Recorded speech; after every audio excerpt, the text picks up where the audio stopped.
കൺമണി അൻപോട് കാതലൻ എന്ത് ഭംഗിയുള്ള പാട്ടാണല്ലേ. ശരിക്കും ഈ സിനിമ തുടങ്ങുന്ന സമയത്ത് തന്നെ ഈ ഒരു സിനിമയുടെ മനോഹാരിത കാണണമെന്നുണ്ടെങ്കിൽ ഞാൻ പറയുന്നു ഈ സിനിമയുടെ ഇൻട്രോ തന്നെ നമ്മൾ കണ്ടുനോക്കണം.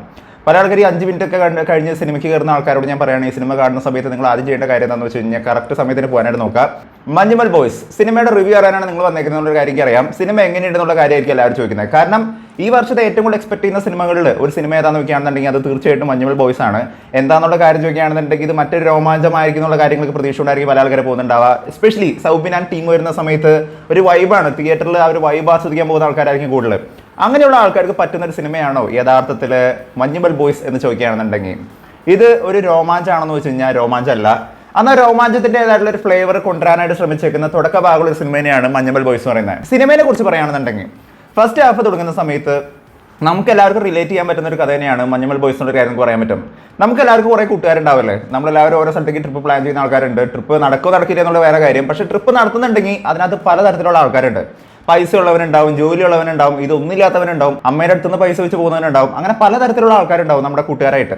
ഇങ്ങനെയുള്ള പലതരത്തിലുള്ള പല മൈൻഡുള്ള എന്നാൽ നല്ല സൗഹൃദമുള്ള കട്ട ഫ്രണ്ട്സ് ആയിട്ടുള്ള ഒരു കൂട്ടം ആൾക്കാർ ഒരു സ്ഥലത്തേക്ക് ട്രിപ്പ് പോകാനായിട്ട് പ്ലാൻ ചെയ്യുന്ന സമയത്ത് അവരുടെ ഇടയിൽ ഉണ്ടാകുന്ന ഫൺ, അവരുടെ ഇടയിൽ ഉണ്ടാകുന്ന അഗ്രഷൻ, അവരുടെ ഇടയിൽ തന്നെ അഭിപ്രായ വ്യത്യാസങ്ങൾ ഉണ്ടാവും. ഇതൊക്കെ കാണിച്ചുകൊണ്ടാണ് സിനിമ സ്റ്റാർട്ട് ചെയ്യുന്നത്. ഈ സിനിമ കാണാൻ പോകുന്ന സമയത്ത് ആദ്യമേ തന്നെ ഞാൻ നിങ്ങളോട് പറയുന്ന കാര്യം എന്താണെന്ന് നോക്കുകയാണെന്നുണ്ടെങ്കിൽ സിനിമ വന്നേക്കുന്നത് 4:1 എന്ന് പറയുന്ന റേഷ്യോ തന്നെയാണ്. ഇന്നലെ നമ്മൾ പറഞ്ഞിട്ടുണ്ടായിരുന്നു മിക്കവാറും സിനിമ വരാനായിട്ട് പോകുന്നത് 4:1 എന്ന് പറയുന്ന റേഷ്യോയിലായിരിക്കുന്നത്. അതായത് ഇത്രയുള്ള സ്ക്രീനകത്ത് ഇത്രയും ഭാഗം മാത്രമായിരിക്കും സിനിമ നമുക്ക് കാണാനായിട്ട് വരുന്നത്. ബാക്കി രണ്ട് സൈഡിലും 2 ബ്ലാക്ക് പില്ലർ പോലെ വന്നിട്ടുണ്ടാവും. ഇത് ബ്രഹ്മയുഗ സിനിമ വന്നേക്കുന്ന സമയത്ത് എനിക്ക് അത്ര വലിയ നെഗറ്റീവായിട്ട് തോന്നിയിട്ടില്ല എന്നുണ്ടെങ്കിലും ഈ സിനിമയ്ക്കകത്ത് കുറച്ച് നെഗറ്റീവായിട്ട് എനിക്ക് തോന്നി. പ്രത്യേകിച്ച് പകൽ ഷോട്ടുകളിൽ. ബ്രഹ്മയുഗ സിനിമയ്ക്ക് ബ്ലാക്ക് ആൻഡ് വൈറ്റ് കാരണം അത് കാര്യമായിട്ട് ഫീൽ ചെയ്തായിരുന്നില്ല. പക്ഷേ ഈ സിനിമയുടെ ആദ്യത്തെ തുടക്ക ഭാഗത്തുള്ള ഷോട്ടുകൾ നമ്മൾ നോക്കുകയാണെന്നുണ്ടെങ്കിൽ 2 സൈഡ് ഇങ്ങനെ വെട്ടി വെച്ചേക്കുന്ന പോലത്തെ ഒരു ഫീലിംഗ് നമുക്ക് കിട്ടും. ഫസ്റ്റ് ഹാഫ് വരെ നോക്കുകയാണെന്നുണ്ടെങ്കിൽ ഈ സിനിമ പോകുന്നത് ഒരു പക്കാ രോമാഞ്ച വൈബിലാണ്. ഇവരുടെ ഒരു ഇൻട്രോ ഷോട്ട് എന്നൊക്കെ പറയുന്നത് ഭയങ്കര രസമാണ്. സുഷിൻ ശ്യാമിന്റെ ഒരു മാജിക് ആണെന്ന് വേണമെങ്കിൽ പറയാം. കാരണം രോമാഞ്ച സിനിമ തുടങ്ങുന്ന സമയത്ത് ഒരു പാട്ട് വെച്ചുകൊണ്ടാണ് ഇവരൊക്കെ ഇൻട്രൊഡ്യൂസ് ചെയ്യുന്നത്. അവരുടെ ആ ഒരു ഹോസ്റ്റലും മറ്റേ കാണിച്ചിട്ടുള്ള ഒരു ഷോട്ട്, അവരുടെ വീട് കാണിച്ചുകൊണ്ട് അത്തരത്തിൽ ഈ ഫ്രണ്ട്സിനെ ഇൻട്രൊഡ്യൂസ് ചെയ്യുന്ന ഒരു ഷോട്ട് ലാ ല ല ല ലാ എന്ന് പറയുന്ന ഒരു സംഭവം ഉണ്ട്, ഒരു ബീജം ഉണ്ട്. അത് ഭയങ്കര രസമാണ് കേൾക്കാനായിട്ട് അവരുടെ ഒരു ഇൻട്രോ ഷോട്ട് എന്ന് പറയണേ.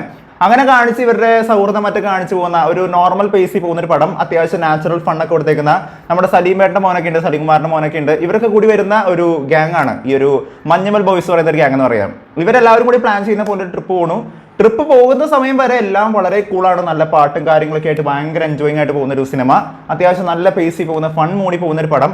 ഫസ്റ്റ് ഹാഫിൻ്റെ ഒരു മണിക്കൂർ കഴിഞ്ഞ് കഴിയുമ്പോൾ പെട്ടെന്നാണ് ഇതിനകത്ത് ഒരു ട്രാൻസിഷൻ സംഭവിക്കുന്നത്. അതായത് അതുവരെ ഭയങ്കര ഫണ്ണി പോകുന്ന ഒരു പടം പിന്നീട് ഫൺ എന്ന് പറയുന്ന കോൺസെപ്റ്റേ മാറിക്കൊണ്ട് ഒരു പക്കാ സർവൈവൽ ത്രില്ലർ എന്ന് പറയുന്ന ഒരു മൂഡിലോട്ട് പോകുന്ന ഒരു സിനിമയായിട്ട് മാറാണ്. ഫാസിലിന്റെ മലയും കുഞ്ഞ് പോലത്തെ ഒരു ട്രാക്കിലോട്ടാണ് പിന്നെ പോകുന്നത്. അതായത് ഒരാളൊരു സംഭവത്തിൽ പെട്ടതിന് ശേഷം എങ്ങനെയാണ് അതിൽ നിന്ന് രക്ഷപ്പെടാന്നുള്ള ഒരു സംഭവം തന്നെയാണ് ഇന്നത്തെ കാണിക്കുന്നത്. ഈ സിനിമയിൽ എനിക്ക് ഏറ്റവും സന്തോഷമുള്ള ഒരു കാര്യം എന്താണെന്ന് നോക്കുകയാണെന്നുണ്ടെങ്കിൽ നമ്മളതിന്റെ ഡീകോഡിങ്ങിന്റെ സമയത്ത് പറഞ്ഞിരിക്കുന്ന പല കാര്യങ്ങളും, ഇൻക്ലൂഡിംഗ് ഡെവിൾസ് കിച്ചൺ, ഗുണാസ് കേവ്, ഇങ്ങനെ പല കാര്യങ്ങളും അവരുടെ ജേർണി, ഇത് എന്ത് ടൈപ്പ് മൂഡിലുള്ള ഒരു പടമായിരിക്കുന്ന കാര്യങ്ങളൊക്കെ നമ്മൾ ഇന്നലെ അടക്കം ഒരു വീഡിയോ ചെയ്തായിരുന്നു. അതിനകത്ത് വന്നിരിക്കുന്ന പല കാര്യങ്ങളും പറഞ്ഞിട്ടുണ്ട്.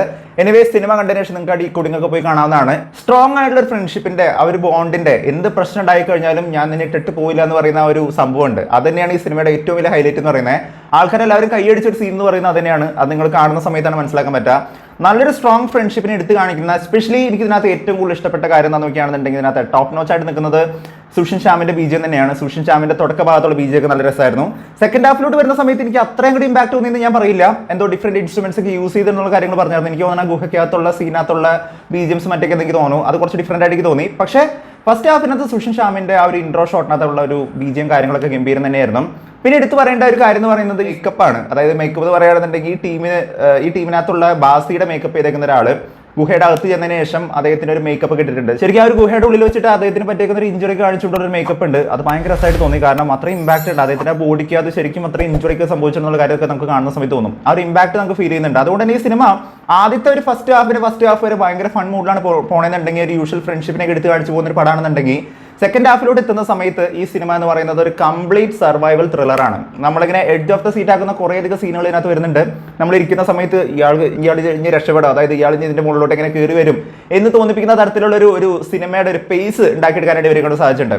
പക്ഷെ ഓവറോൾ നോക്കുകയാണെന്നുണ്ടെങ്കിൽ ഇത് ഭയങ്കരമായിട്ടുള്ളൊരു സംഭവമായിട്ടുള്ള പടമാണെന്ന് നോക്കുകയാണെന്നുണ്ടെങ്കിൽ നിങ്ങൾക്ക് മലയും കുഞ്ഞ് പോലത്തെ ഒരു പടം ഇഷ്ടമാണെന്നുണ്ടെങ്കിൽ അതൊരു ടീമിന്റെ ഒരു പടമാണെന്നുണ്ടെങ്കിൽ ടീമായിട്ട് നിൽക്കുന്ന ഒരു കൂട്ടം ബോയ്സിന്റെ പടമായിട്ട് നിങ്ങൾക്ക് കാണാനായിട്ട് താല്പര്യമുണ്ടെന്നുണ്ടെങ്കിൽ ബേസ്ഡ് ഓൺ റിയൽ സ്റ്റോറി എന്ന് പറയുന്ന തരത്തിൽ ഇതിനകത്ത് റിയൽ സ്റ്റോറി ആയതുകൊണ്ട് തന്നെ കൂടുതൽ ഫിക്ഷൻ നമുക്ക് അതിനകത്ത് കയറ്റാൻ പറ്റില്ല, അങ്ങനെ ഒരു ലിമിറ്റേഷൻ തന്നെയുണ്ട്.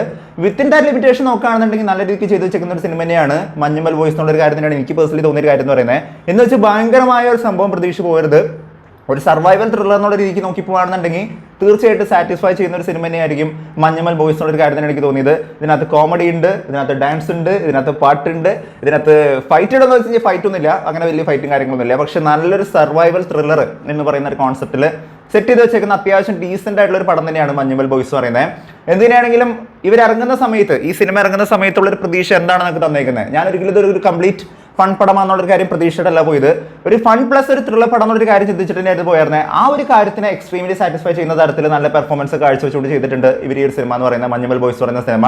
ഇതിനകത്ത് എടുത്തു പറയാനായിട്ട് തോന്നിയ ഒരു നെഗറ്റീവ് എന്താണെന്ന് നോക്കുകയാണെന്നുണ്ടെങ്കിൽ സലകുമാറിന്റെ മോൻ തന്നെയായിരുന്നു. കാരണം പുള്ളിക്കാരന്റെ ആ ഒരു ക്യാരക്ടറിന് എന്താണ് പുള്ളി അതുകൊണ്ട് ഉദ്ദേശിച്ചെന്നുള്ളൊരു കാര്യം എനിക്ക് ഇതുവരെ മനസ്സിലായിട്ടില്ല. അതായത് ഈ സിനിമയ്ക്കകത്ത് പുള്ളിക്ക് ഒരു നല്ല ക്യാരക്ടർ കൊടുക്കാനായിട്ട് ശ്രമിച്ചിട്ടുണ്ട് ഒരു ഇൻട്രൊഡക്ഷൻ എന്നുള്ള രീതിക്ക്. പക്ഷേ അദ്ദേഹം ആ ഒരു സിനിമ കാണുന്ന സമയത്ത് നിങ്ങൾക്ക് മനസ്സിലാവും എന്തിനാണ് ഇതിനിവിടെ കൊണ്ടുവന്ന് വെച്ചെന്നുള്ളൊരു ക്യാരക്ടർ നിങ്ങൾക്ക് തോന്നിപ്പോകും. ആ തരത്തിലാണ് ആ ഒരു ക്യാരക്ടറിനെ അവിടെ പ്ലേസ് ചെയ്തേക്കുന്നത്. ഓവറോൾ ക്യാരക്ടറൈസേഷൻ നോക്കുകയാണെന്നുണ്ടെങ്കിൽ എനിക്ക് ഏറ്റവും ഇഷ്ടപ്പെട്ടത് സൗബിനെയും അതുപോലെ തന്നെ നമ്മുടെ ബാസിയുടെ ക്യാരക്ടറിനെ തന്നെയായിരുന്നു. ഏറ്റവും കൂടുതൽ എനിക്ക് ഇഷ്ടപ്പെട്ടത് സൗബിൻ തന്നെയായിരുന്നു. സൗബിൻ അവരായിരുന്നു ഏറ്റവും, പുള്ളിക്കാരൻ തന്നെയായിരുന്നു ഇതിനകത്ത് ഏറ്റവും എന്താ പറയുക സ്ക്രീൻ റൂൾ ചെയ്തെന്നുള്ളൊരു കാര്യം പറയാൻ പറ്റും. കാരണം ഇതിനകത്തുള്ള മെയിൻ ക്യാരക്ടറായിട്ട് വരുന്നത്, ഐ മീൻ ഈ ഒരു സീനെ കൊണ്ടുപോകുന്നത്, ഈ സ്റ്റോറിനെ മുന്നോട്ടേക്ക് കൊണ്ടുപോകുന്നതും ഈ ഒരു സർവൈവൽ എന്ന് പറയുന്ന ഒരു സംഭവത്തിനെ കൊണ്ടുപോകുന്നത് ഒരു ടീം വർക്ക് ആണെന്നുണ്ടെങ്കിൽ പോലും അതിനെ ലീഡ് ചെയ്ത് നിൽക്കുന്ന ആളാരെന്ന് നോക്കുകയാണെന്നുണ്ടെങ്കിൽ അത് തീർച്ചയായിട്ടും സൗബിൻ തന്നെയാണ്. സൗബിന്റെ ആ ഒരു പെർഫോമൻസ് നല്ല രസമായിരുന്നു.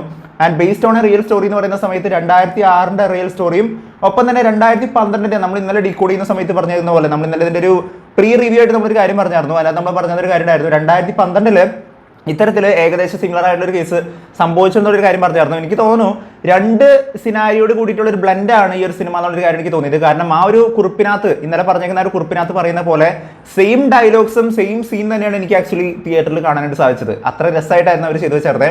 എന്തിനാണെങ്കിലും ഒരിക്കലും നിരാശപ്പെടുത്താത്ത ഒരു സിനിമ തന്നെയാണ് മഞ്ഞുമൽ ബോയ്സ്. തീർച്ചയായിട്ടും നിങ്ങൾക്ക് തിയേറ്ററിൽ തന്നെ പോയി കാണാൻ പറ്റുന്ന ഒരു സിനിമ തന്നെയാണ്. ഞാൻ ഈ സിനിമയ്ക്ക് ഓവറോൾ ഒരു 5 3.5+ റേറ്റിംഗ് ഞാൻ കൊടുക്കും. എന്തായാലും സുഷിൻ പറഞ്ഞേക്കുന്ന പോലെ ഇൻഡസ്ട്രിയുടെ സീൻ മാറ്റുന്ന ഒരു പടമൊന്നും ഞാൻ പറയില്ല. കാരണം ഇതിനു മുമ്പ് മലയും കുഞ്ഞെന്ന് പറയുന്ന സിനിമ വന്നിട്ടുണ്ട്. പക്ഷേ നല്ലൊരു പടം തന്നെയാണ്. തീർച്ചയായിട്ടും നല്ലൊരു സർവൈവൽ ത്രില്ലർ തന്നെയാണ് ഈ ഒരു സിനിമ എന്ന് പറയുന്നത്. ഒരിക്കലും ഒരു മോശം പറയാനായിട്ട് പറ്റില്ല.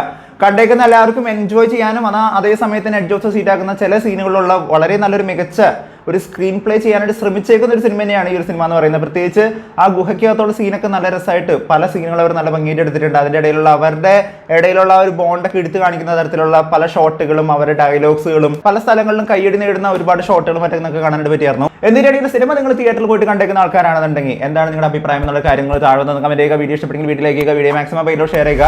ചാനൽ ഇഷ്ടപ്പെടുന്നുണ്ടെങ്കിൽ സബ്സ്ക്രൈബ് ചെയ്യുന്ന കാര്യം പരിഗണിച്ചേക്കാം. തൊട്ടടുത്തുള്ള ബെൽ ഐക്കൺ കൂടി അമർത്തിക്കുകയാണെന്നുണ്ടെങ്കിൽ ഇത്തരത്തിലുള്ള ഡീകോഡിംഗ് വീഡിയോസ് നമ്മൾ സിനിമ ഇറങ്ങുന്നതിന് മുമ്പ് ചെയ്യുന്ന പ്രഡിക്ഷൻസ് പോലെ പല കാര്യങ്ങൾ കറക്റ്റ് ആയിട്ട് വരും, ചില കാര്യങ്ങൾ കറക്റ്റ് ആവാതെ വരും. അത്തരത്തിൽ നമ്മളൊരു എന്റർടൈൻമെന്റ് ആയിട്ട് കണ്ടാൽ മതി. അത്തരത്തിലുള്ള വീഡിയോസുകൾക്കായിട്ട് ചാനൽ ഒന്ന് സബ്സ്ക്രൈബ് ചെയ്ത് വെച്ചേക്കാം. മറ്റൊരു വീഡിയോ ആയിട്ട് വീണ്ടും വരുന്നവരെ it's been on also signing out.